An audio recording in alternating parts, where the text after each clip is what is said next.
Muchas gracias, doctor Saavedra. Vamos ahora a complementar esta sesión abriendo la posibilidad a preguntas, inquietudes, comentarios, críticas que pudieran tener ustedes para que los panelistas puedan responder. Ofrecemos la palabra, doctor.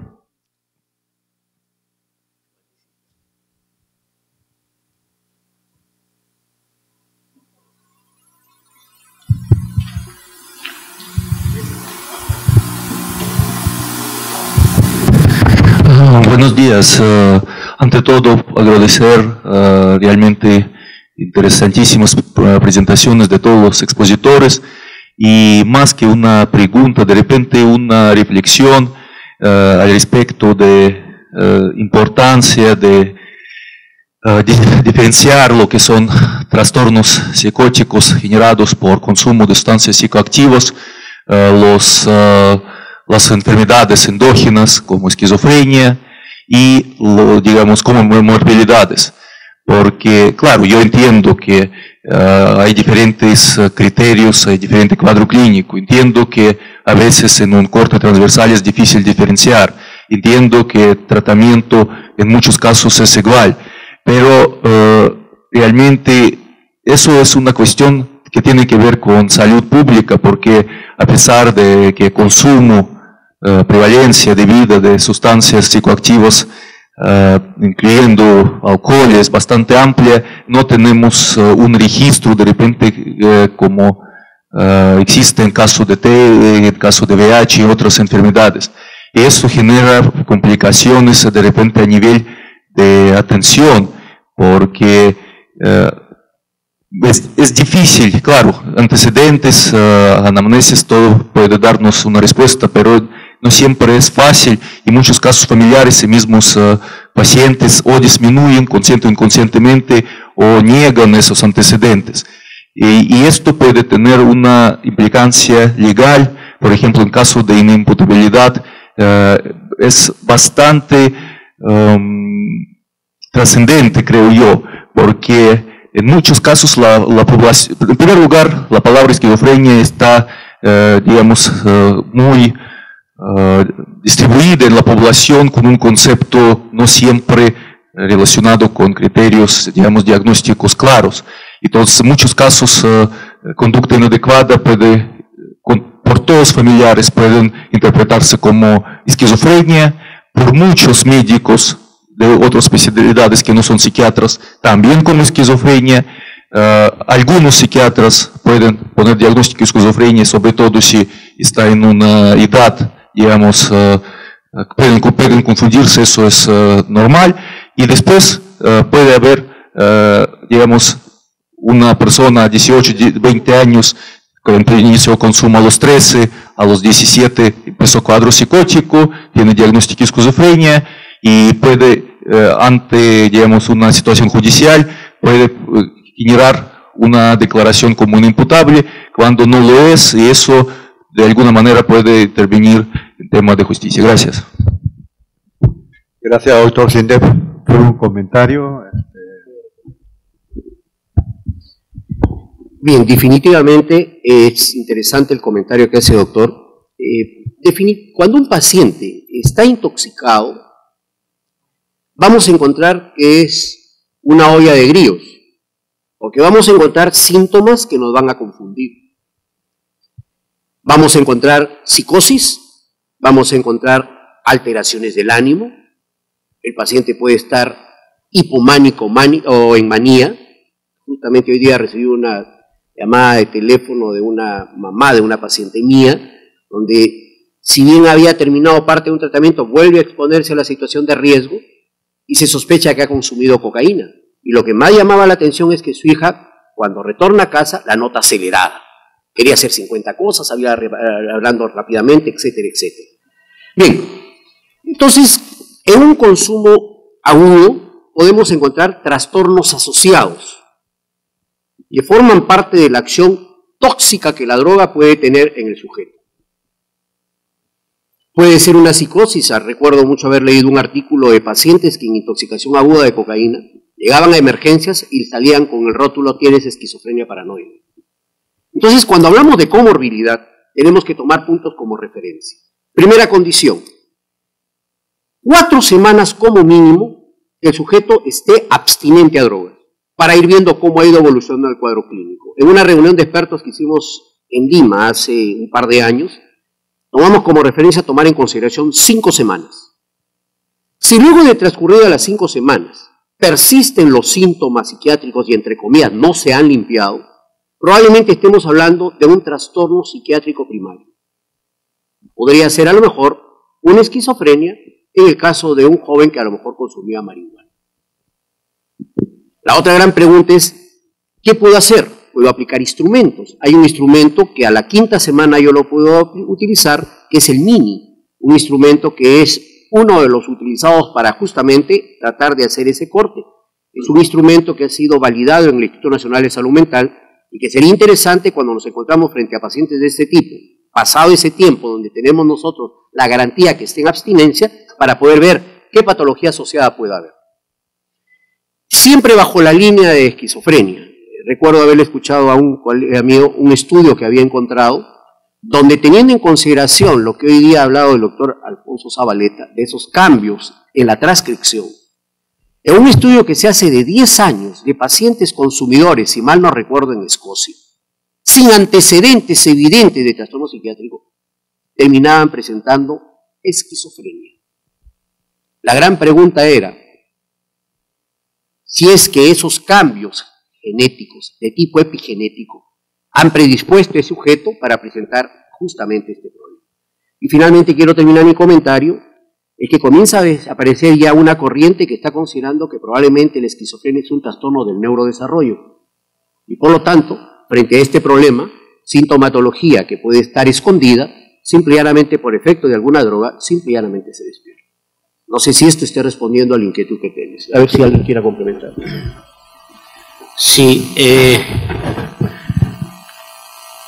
el tema es apasionante por las implicancias, ¿sí? Cada vez se hace más evidente que hay algunas enfermedades que se transmiten genéticamente, pero que la expresión del gen o los genes asociados a la enfermedad en particular pueden estar silentes. O sea, podemos tener el gen y la enfermedad no debuta, no aparecen los síntomas, pero la enfermedad está dentro, en el DNA. Y el rol hoy en día de la apertura del conocimiento en epigenética nos lleva a situaciones como la que hemos mostrado en los slides, en las cuales un factor externo, pudiéramos en el caso de drogas decir marihuana, que es el que más se conoce hoy día, ¿sí? Que normalmente no entra al cuerpo, salvo en determinados momentos en que algunas personas consumen, sobre todo en la adolescencia. Personas que no tenían cuadro clínico, consumen marihuana, por ejemplo, y aparece, brota, como si fuera una flor, el trastorno psiquiátrico para el cual él tenía una predisposición genética. No cambia el DNA, cambia aparece el factor que estimula el factor de transcripción y se decodifica el gen y aparece la enfermedad. Entonces, esto es cada vez más aceptado hoy en día en el caso de marihuana. Crisis de pánico, reacciones paranoides, agudas severas, ¿no? Crisis maníaco-depresiva, en fin, depresión mayor, ¿no? Pero este chico no era así. A veces el primer consumo y el chico termina en el hospital con un cuadro así. ¿Y por qué antes no se veía tanto y ahora se ve más? Lo que explicaba el doctor Rojas. La marihuana de los 70s, la de los hippies, tenía 2% de delta 9 tetrahidrocannabinol, de THC. Con la selección de las semillas, que es nada más buscar plantas que tienen cada vez más contenido, y la selección para sembrar cada vez más esas y no las otras que tienen menos contenido, ha llevado en Estados Unidos y en Europa a conseguir plantas o semillas para plantas que llegan a tener hasta 33 o 34% de contenido de delta 9 tetrahidrocannabinol. 34%. versus 2% de los 70, son de 17 a 20 veces más. Entonces, el que fuma esa marihuana hoy en día, ¿no? La de los 70 casi no producía mayor sintomatología, rara vez intoxicación. La de ahora está llevando a los chicos a la emergencia. ¿Sí? Sobre todo con crisis de pánico. Paja la primera, un chico de 12 o 13 años, ¡pum!, se fuma su marihuana y entra en crisis de pánico, lo tienen que llevar a la emergencia.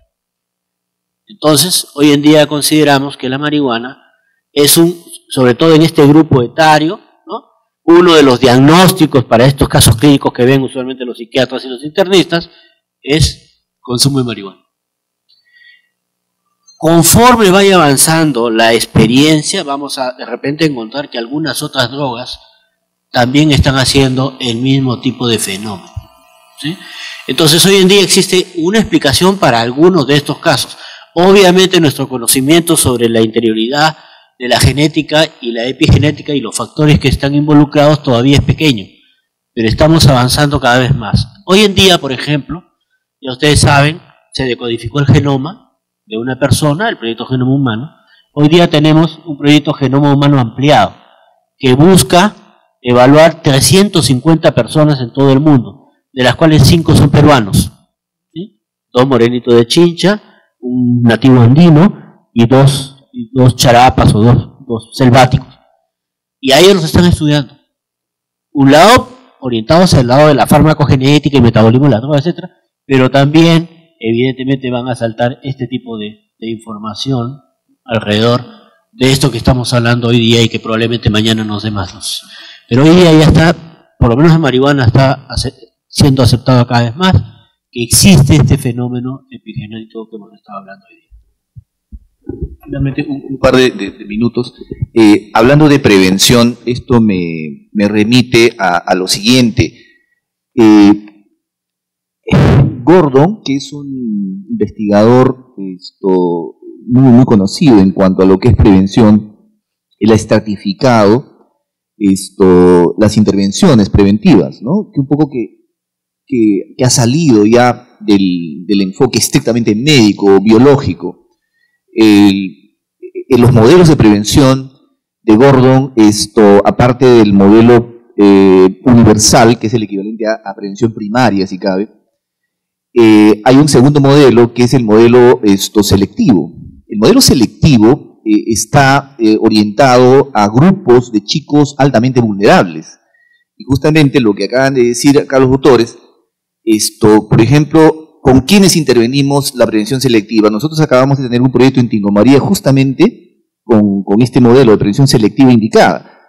Lo selectivo apunta a hacer un filtraje, un filtro selectivo de chicos que están por encima de la media en cuanto a vulnerabilidad se refiere. Por ejemplo, chicos que provienen de hogares totalmente patológicos o disfuncionales, chicos que tienen padre o madre o ambos alcohólicos adictos, o chicos, por ejemplo, con antecedentes de problemas de salud mental en general, ¿no? Forman parte de un segmento que tienen evidentemente el doble o el triple de probabilidades de engancharse fácilmente en conductos de riesgo, no solamente el consumo de drogas, sino otro tipo de comportamientos. Y hay estrategias muy, digamos, peculiares para este tipo de grupos, ¿no? Y cuando uno hace la selección de estos chicos en los colegios, por ejemplo, hoy se les capacita a los tutores, a los docentes, en sistematizar información muy detallada de los chicos, de los escolares. Por ejemplo, hay chicos que ya están tomando medicación por TDAH, por trastornos por déficit de atención, o chicos cuyos padres, insisto, han sido alcohólicos o adictos. Entonces se les va, digamos, no discriminando en el buen sentido del término, porque con estos grupos se tiene que diferenciar las intervenciones. Porque estos chicos, por tener el hecho de ser mucho más vulnerables al riesgo, hay que detener, ¿no?, el riesgo para que no escalen abuso y dependencia. Y muchos chicos, la prevención indicada ya está dedicada a chicos que ya han iniciado el consumo y se trata de detener el escalamiento a pasar a comportamientos ya adictivos, ¿no?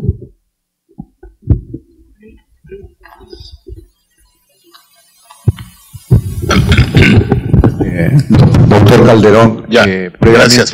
Primero una pregunta para el doctor Rojas. Un momentito, doctor Calderón. Hay varias preguntas, pero lamentablemente el programa se va a distorsionar si es que seguimos el comentario. Yo quisiera consultar a la audiencia, podríamos sacrificar el break o traerlo acá si eso es posible. ¿De acuerdo? Doctor Calderón. No, seré breve en la pregunta. Doctor Rojas, en su exposición no he visto un dato que me parece fundamental. ¿Cuántos de esos jóvenes provenían de hogares monoparentales? O sea, criados exclusivamente por la madre, que además la madre trabaja y no está en el hogar. O sea, son criados por ellos mismos, que además no tienen trabajo, ni estudio, ni nada. Esa es una pregunta. Y al doctor Saavedra le quería hacer primero un comentario en el cual le doy toda la razón. La propaganda que se hace al alcohol. Todos ustedes hemos visto un avisito que dice el jueves de patas. ¿Qué quiere decir eso? Comienza a tomar el jueves, no esperes el viernes. Pero aparte de eso, quería preguntarle una cosa que es muy importante. ¿Existe la muerte súbita por alcohol? Le digo esto por lo siguiente. Estoy viendo de cerca un caso muy sonado. El paciente, el señor estaba en una fiesta bien prolongada y de repente, ¡juá!, cae súbita muerte. La familia dice que fue del corazón. La compañía de seguro se niega a pagar porque dice que fue por el alcohol.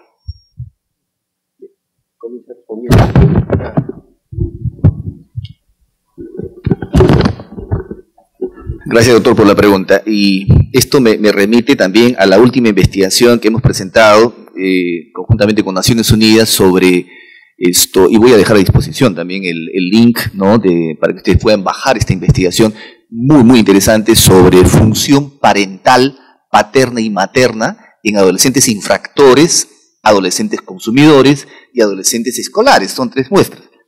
Pero a la pregunta del doctor, justamente en los datos que presenté, en cuanto a familia, habría que tener mucho cuidado. Hay 2 dimensiones. Hay uno, que sí, efectivamente, la mayoría de estos chicos, tanto en los 2 estudios que estoy mencionando, provienen de familias desestructuradas. O sea, viven por lo general con uno de ellos, ¿no?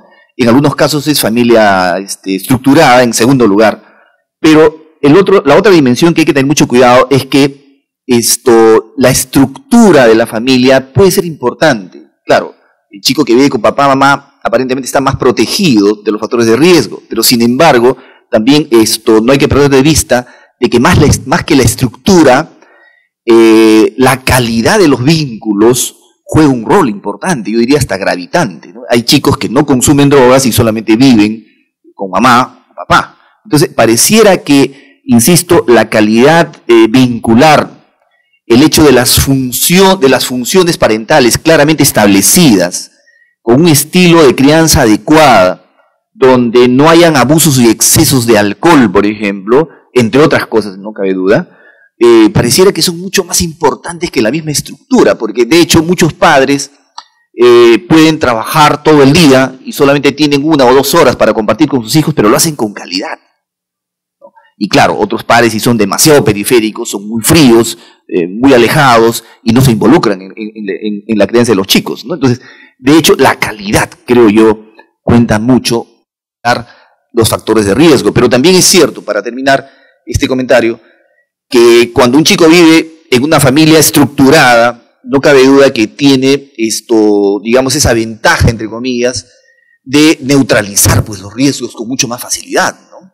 Pero también, insisto, es una paradoja, que pareciera que la calidad vincular establecida desde la niñez es un potente factor de protección, ¿no?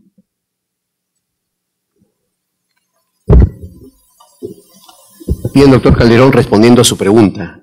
La primera que le haría es, ¿qué edad tiene la persona involucrada? ¿O qué edad tuvo la persona que falleció?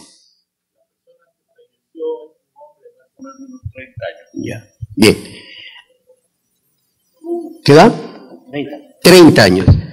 La literatura hace referencia a que en un consumidor de alcohol no solamente es el hígado el órgano blanco sobre el cual actúa precisamente el alcohol. El alcohol también actúa sobre el corazón. Y está reportado la existencia de cardiomegalia. No es algo tan habitual, en experiencia que tengo viendo pacientes alcohólicos que esté encontrando, pero podría ser una opción a tomar en cuenta, o podría haber habido hasta alguna malformación a nivel cardiovascular que podría haber sido precipitada por todo este comportamiento. Pero por la edad que el paciente tiene 30, yo lo que primero pensaría es descartar si hubo consumo de cocaína. La cocaína tiene una gran particularidad, mientras que el alcohol produce vasodilatación, la cocaína provoca vasoconstricción. Y en nuestro país es muy habitual el hecho, estás bien embriagado, entonces para bajarla, coca, que desgraciadamente no existe la dosis mínima tóxica. No sabemos, o sea, lo que para un sujeto puede hacerle daño con 1 gramo, a otro le puede ser 4, 5, 6 gramos. He escuchado pacientes que cuando consumen, me acuerdo mucho un paciente que tuve en Ñaña, que había comprado un chup, esos que antiguamente llamábamos marciano, lleno de cocaína. Entonces eso es algo bien interesante que es que habla más a plenitud, porque a final de cuentas, si a lo mejor está rechazando precisamente la compañía de seguros esto, de antemano, si el factor que puede estar vinculado con el consumo es droga, la gran pregunta es en qué medida ellos contemplan que si hay un consumo esto sea cubierto. Entonces ahí ya ni siquiera pensar que pueda ser precisamente cocaína, porque ya es bien explícito el criterio de exclusión que pueda haber.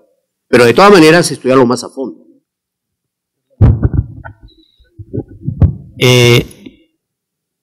Para la audiencia, el factor de riesgo más importante de todos los factores de riesgo que hemos estudiado los últimos 20 años es accesibilidad a la droga. Es el que da los valores más altos en todas las estadísticas. Acceso. ¿Ok? Por eso es que todas las medidas preventivas buscan alejar el acceso a las drogas de abuso en los chicos más chicos, ¿no? O sea, retrasar ese acceso para consumir la primera vez.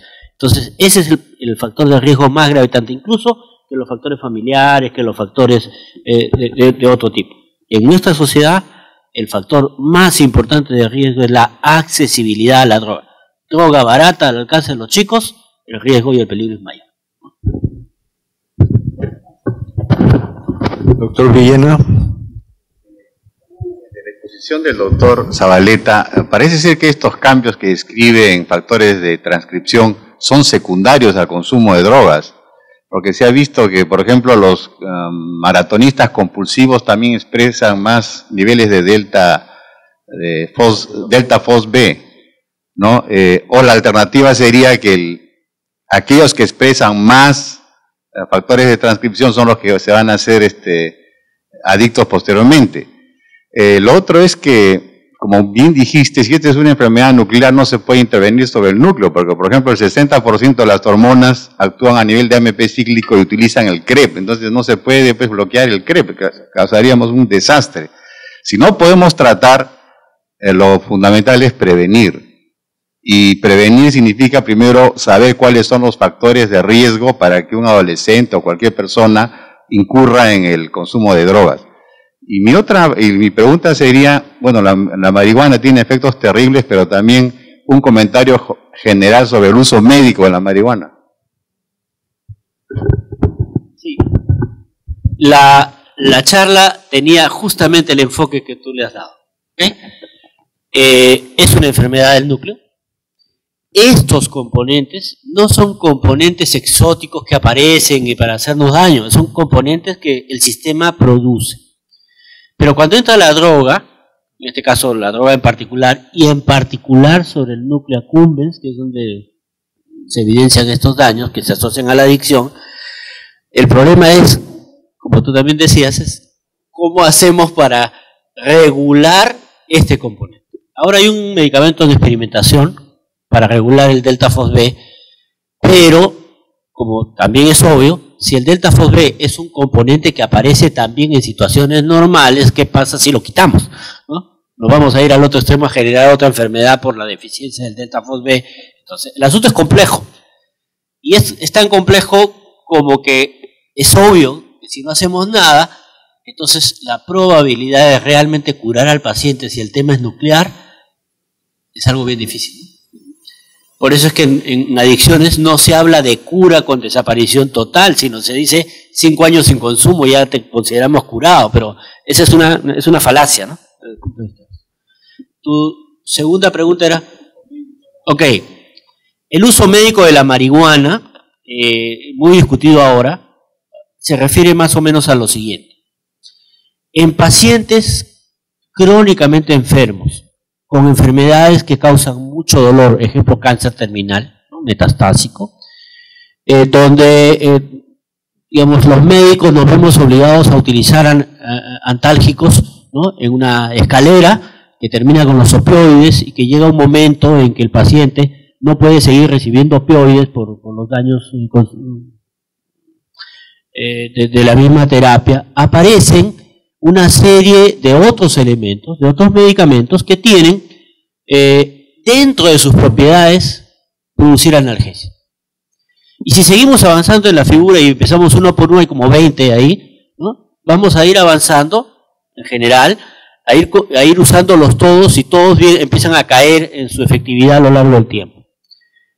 Entonces, cuando esto sucede, digamos, los médicos hacemos uso de lo que se llama las medicinas heroicas, que no son primera elección para nada.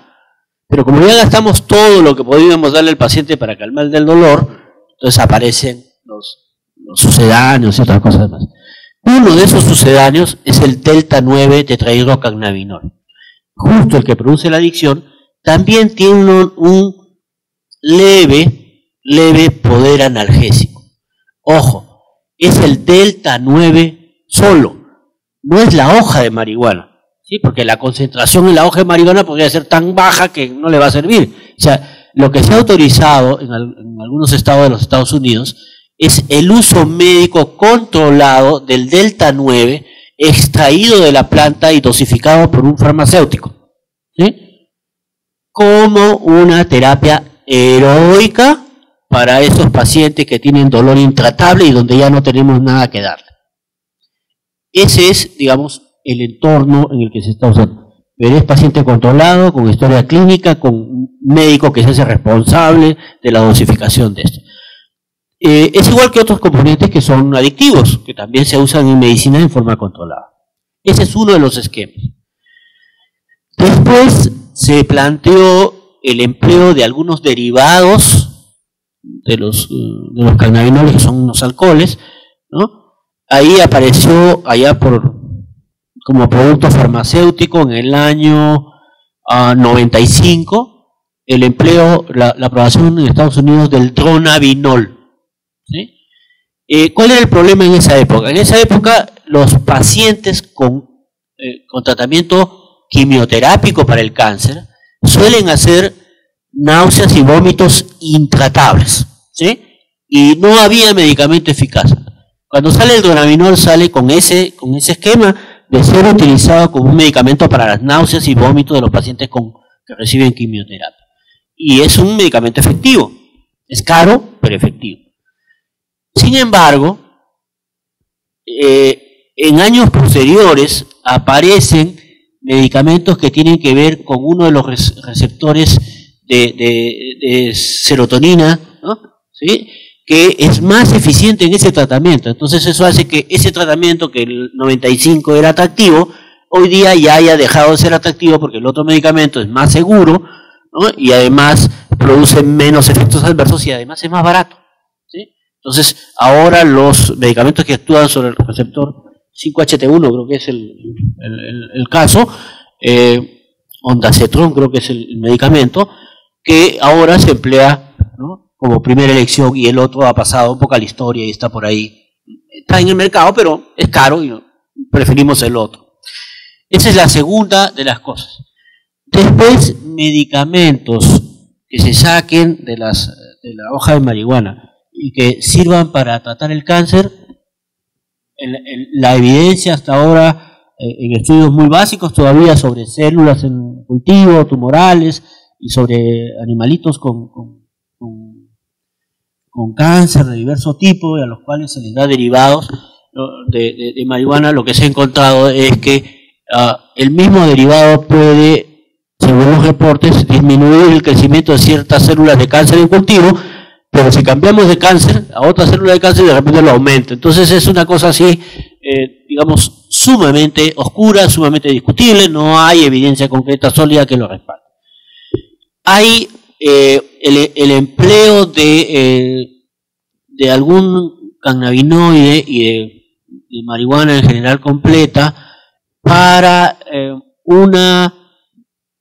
el tratamiento de una enfermedad espástica, es una enfermedad crónica frecuente en el hemisferio norte, pero solamente para la espasticidad se ha encontrado con un grupo pequeño de investigación que se ve cierta mejoría. Y paramos de contar, ¿sí? Para la convulsión no hay evidencia, los estudios Cochrane no le dan una validez demostrada. Había alguien que proponía que para bajar de peso, al contrario, el consumidor se sabe que come más y que se engorda, entonces no funciona tampoco. Y así, para algo así como 20 propuestas terapéuticas, y salvo en estos dos que comento, no hay mayor evidencia dentro de la medicina basada en evidencia, con estudios controlados y con revisiones serias de Cochrane que avalen ningún otro uso específico en medicina, ¿no? Hay mucha ilusión, pero hay muy poco de realidad comprobada al momento. Hay muchas de las cosas que se afirman que tienen poquísimos casos y que no resisten un análisis. Entonces, hasta ahí más o menos la búsqueda que hemos hecho de información sobre ese aspecto en particular. El que sí está en plena ejecución es el uso como antálgico del Delta 9 en los Estados Unidos. Vuelvo a decir, en algunos estados, no en todos, como un medicamento heroico para el dolor intratable, ¿no? La última pregunta, sí, por favor.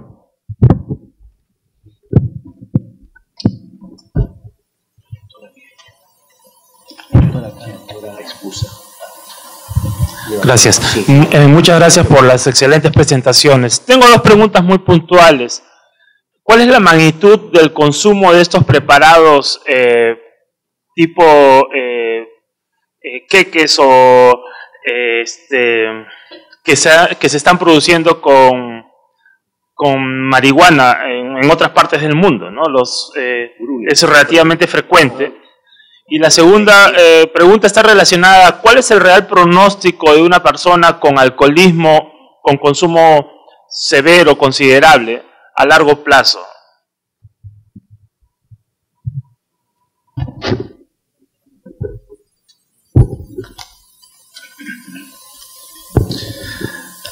A ver, gracias por la pregunta.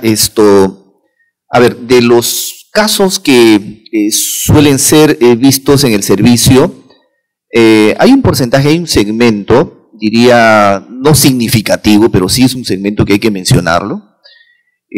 Probablemente, pues, de cada 100 casos de consumo de marihuana, por problemas de consumo de marihuana, probablemente unos 5 o 7 probablemente suelen ser consumidores de este tipo de marihuana, o sea, comen marihuana a través de brownies o pasteles o cakes, ¿no?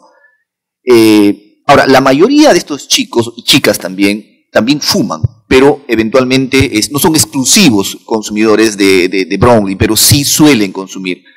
Ahora, este es un comportamiento tampoco no tan novedoso, ¿no? Esto viene ya de mucho tiempo. Lo que pasa es que en estos últimos tiempos se ha estado evidenciando, ¿no?, con mayor nitidez la demanda de estos chicos, principalmente porque son derivados, no todos, pero la mayoría de ellos, de servicios de urgencia, ¿no? Muchos han tenido reacciones adversas, ¿no?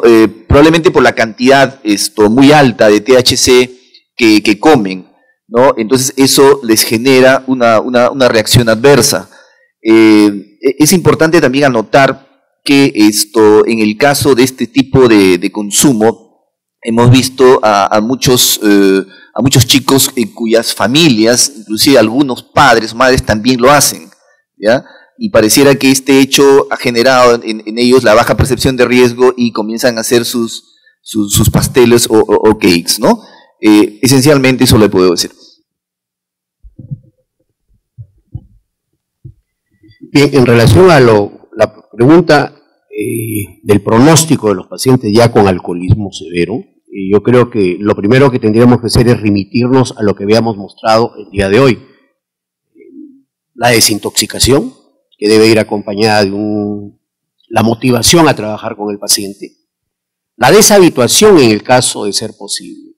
Pero habitualmente pacientes que tienen el diagnóstico de alcoholismo, se les da la propuesta de lo que va a significar la rehabilitación, que es el tercer nivel en este tipo de intervenciones. La rehabilitación lo que fundamentalmente va a trabajar es la secuela. Para ello, previamente, pues, se tiene que garantizar, luego de hacer un buen examen clínico del paciente, pues, que no existe una hepatopatía, que no exista un problema cardiovascular que habíamos comentado. Y respecto a lo primero, recuerdo mucho un día me llega un paciente de más o menos 50 y tantos años, toda la apariencia de un hippie, creo que había vivido en Hawái. ¿Y por qué iba a mi consulta? Porque me iba con un examen que le habían hecho en un laboratorio de Lima, Bluestein, donde le habían dado los marcadores ya de una cirrosis. Y eso fue lo que determinó que el paciente justamente se acercara a buscar ayuda. Pero como también ha dicho Alfonso, al producirse estos cambios en la célula, definitivamente confirma el otro gran problema que existe en los pacientes con consumo crónico de drogas, en especial el alcohol, la recaída. Entonces, ¿qué hacemos frente a un paciente que tiene todo ese perfil? La rehabilitación es una de las opciones a tomar en cuenta. Entre otros objetivos, que el sujeto no vuelva a beber alcohol, es la propuesta de facilitar un cambio de estilo de vida. En Lima existe un lugar de tratamiento que es uno de los mejores del Perú y probablemente uno de los más significativos en América Latina, que se llama el Centro de Rehabilitación de Ñaña. Entonces, en ese lugar se puede hacer una propuesta terapéutica, el consumo es desdoblado en 8 áreas comportamentales, las cuales en el trayecto entre 9 y 12 meses se van a resolver para poder ayudar a este tipo de pacientes. Las tasas de éxito podríamos decir que son relativamente buenas, pero hay algo impredecible. Hay pacientes que quieren morir pues en su ley y seguirán bebiendo. Entonces ahí nos encontramos frente a un gran problema complicado con esos cambios biológicos que se han suscitado y que tarde o temprano va a volver a producir la recaída. Recordemos que finalmente cuando un paciente sale de alta de estos programas se le recomienda incorporarse en los grupos de autoayuda.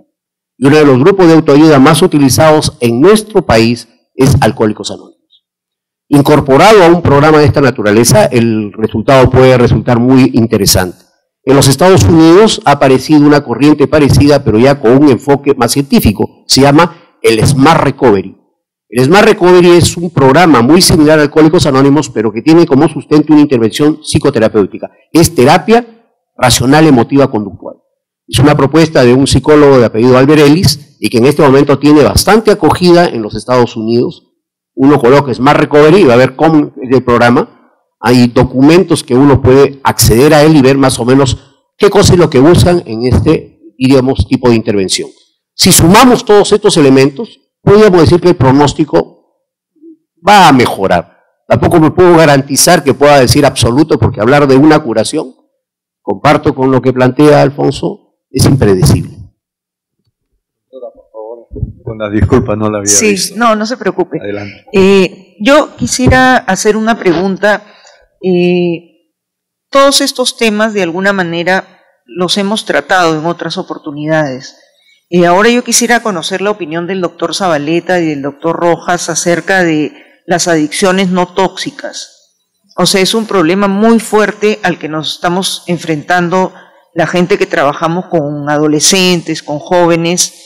Quisiera saber si todos estos cambios a nivel neurobiológico y todo eso podrían darse también en personas que tienen adicciones no tóxicas, que cada vez vemos que son más fuertes, ¿no? O sea, juegos online, el estar con el teléfono celular, el chat, el WhatsApp, qué sé yo, o sea, hay infinidad pero ya la gente realmente es algo que está desbordando. Incluso hay una tesis que se hizo en una universidad particular acá, una tesis de maestría de Cayetano, en que se buscaba ver el uso, el abuso y la adicción de jóvenes estudiantes universitarios al Internet.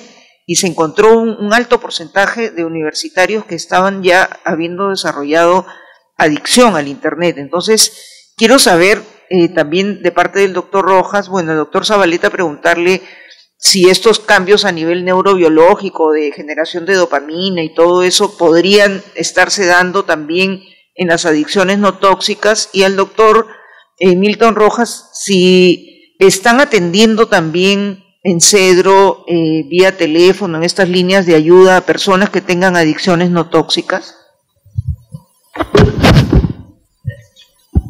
De hecho, independientemente de que puedan haber diversas zonas en el cerebro que puedan ser estimuladas con esto, con estos juegos, por ejemplo, los videojuegos es una cosa que es impresionante cómo ha crecido en los últimos años y cómo puede generarse adicción, ¿no?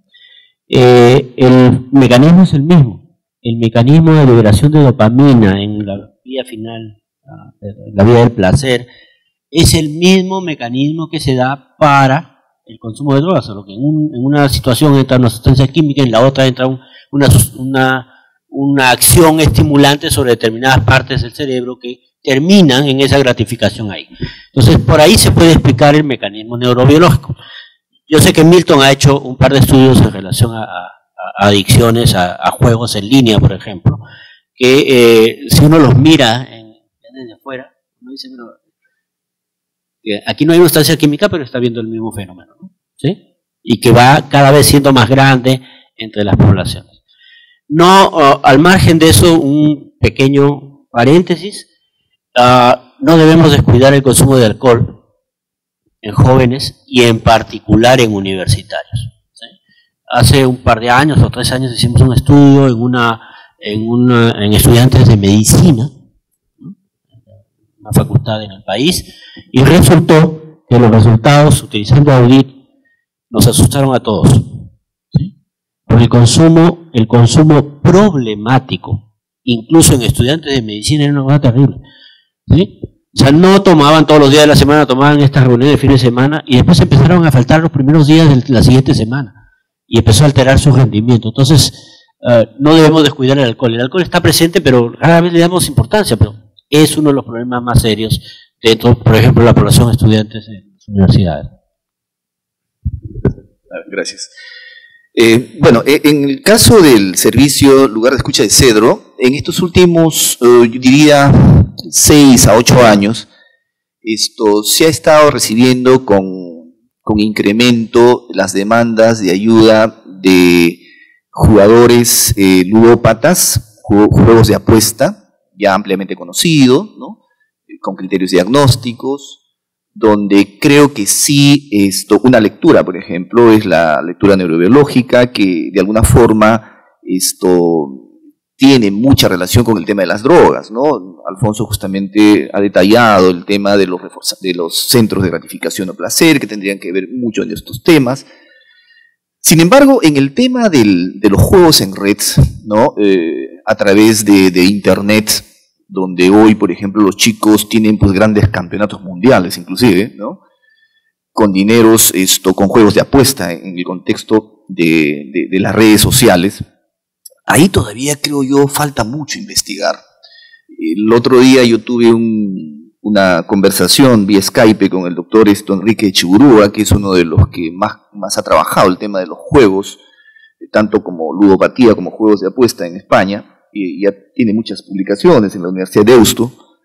Y me decía, mira, honestamente tengo todavía algunas sombras, algunas dudas en cuanto a la dependencia a través de Internet.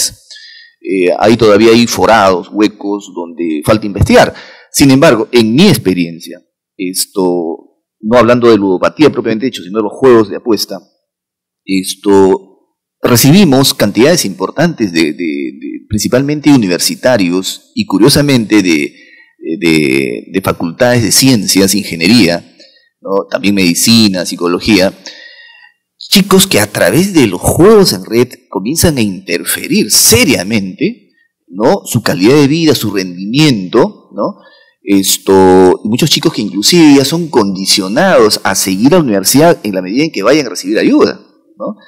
En Católica, por ejemplo, los chicos ya están, como dicen ellos, graciosamente están triqueando, porque ya están llevando cursos por tercera vez, Y esa consecuencia obedece a que ya su vida están focalizándola esencialmente en el juego y hay un descuido enorme por todo esto, ¿no?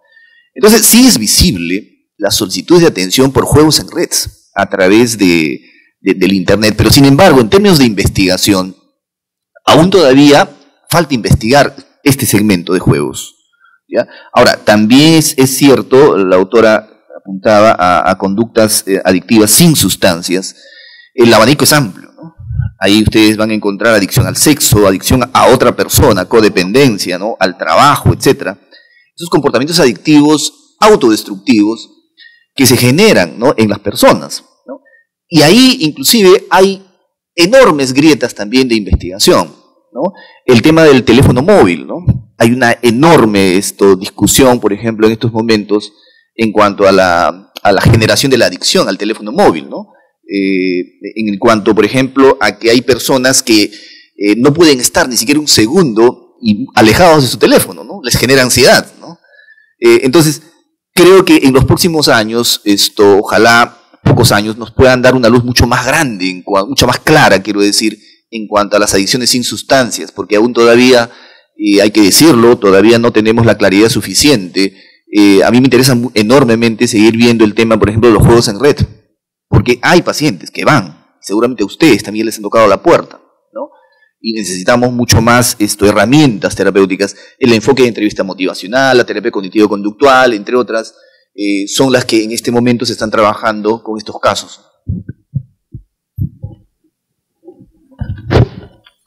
Antes de clausurar esta sesión y agradecer a los participantes, quería resaltar dos aspectos que surgen como conclusiones. La primera es que el factor de riesgo más importante, lo ha señalado el doctor Zabaleta, es la accesibilidad a la droga. Pero es importante también señalar que esta accesibilidad no siempre es directa del mercado de la droga al sujeto, sino que tiene un facilitador muy importante que sirve en el aspecto de la prevención. Todos ustedes tienen posiblemente hijos adolescentes o nietos, y esto hay que tomarlo muy importante en la familia. La accesibilidad se da a través del vínculo que el adolescente que todavía no está en drogas, con el amigo íntimo que ya lo está, o con la pareja que ya le está.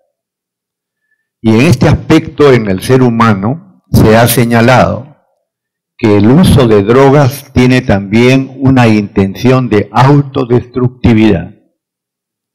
Y en esa intención de autodestructividad, la persona tiene un placer especial en iniciar a otro en la misma cadena de autodestrucción.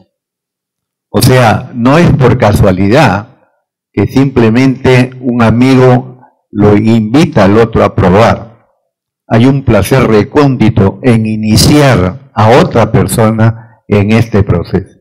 Entonces, de ahí surge un consejo para todos nosotros.